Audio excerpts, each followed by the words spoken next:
Alors, la grande nouvelle de la semaine, c'est l'annonce par Modifuse de 5 Parsecs from Home, Planetful.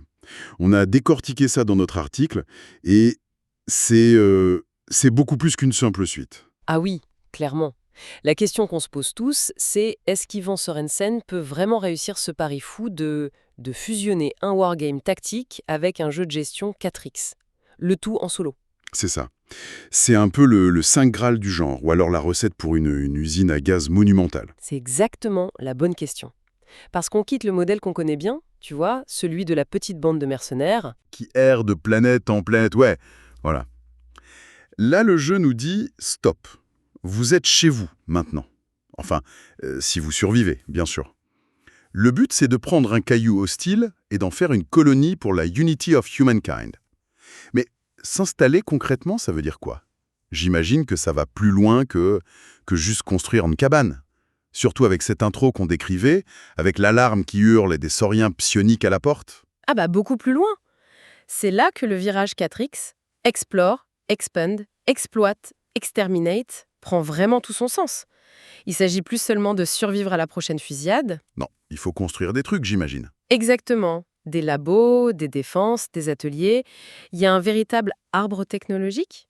On parle de 13 théories scientifiques pour débloquer une quarantaine de bâtiments et même des implants cybernétiques. Waouh, ça sonne incroyablement ambitieux, mais est-ce qu'il n'y a pas un risque que ça devienne une corvée, qu'on passe plus de temps dans des menus à gérer des ressources que sur le champ de bataille? C'est le danger, oui. Mais la solution qu'il propose, je pense, aller dans la spécialisation des personnages. On a des classes très définies, soldats pour la castagne, éclaireurs pour l'explo et scientifiques pour la recherche. Ah d'accord, donc on peut pas tout faire en même temps. Voilà, l'idée c'est de forcer des choix. Si tu négliges les scientifiques, ta colonie stagne. Si tu manques d'éclaireurs, tu explores à l'aveugle et tu risques de tomber sur de très gros ennuis. Comme les anciens robots sleepers dont on parlait. Par exemple. Et ces ennuis, justement, c'est pas juste des rencontres au hasard. C'est ça qui est génial. Le monde lui-même réagit à ce qu'on fait. C'est ça, le cœur du système, la génération procédurale intelligente. Exactement. L'exemple de notre article est parfait pour ça. Si tu explores trop une zone, tu ne vas pas juste trouver plus de ressources, tu risques de réveiller un nid de spleen, ces fameux sauriens psioniques. Et de déclencher une invasion. Le monde n'est pas un décor passif, en fait. Il répond à la pression que tu exerces sur lui. Et ça, à mon avis, ça peut vraiment donner une âme à la partie. Et pour les gens qui, comme moi, ont des étagères qui débordent de figurines, le point crucial qu'on a souligné, c'est que le jeu reste miniature agnostique. Heureusement. On n'est pas obligé d'acheter une gamme officielle, on peut utiliser n'importe quoi.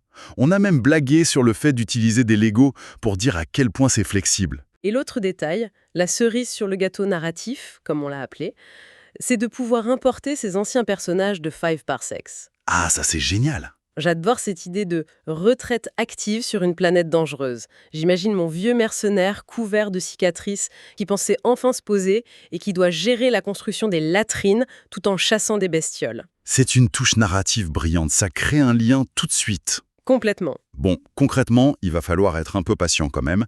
La version physique s'est annoncée pour février 2026. Oui, mais le PDF est dispo dès maintenant en précommande, ce qui laisse largement le temps de dépoussiérer ses figurines, préparer ses décors. Et de commencer à réfléchir à la question fondamentale. Celle qu'on pose à la fin de l'article. Va-t-on devenir un gouverneur galactique respecté ou finir en simple snack pour la faune locale? Exactement. Et ça ouvre sur une dernière pensée, je trouve.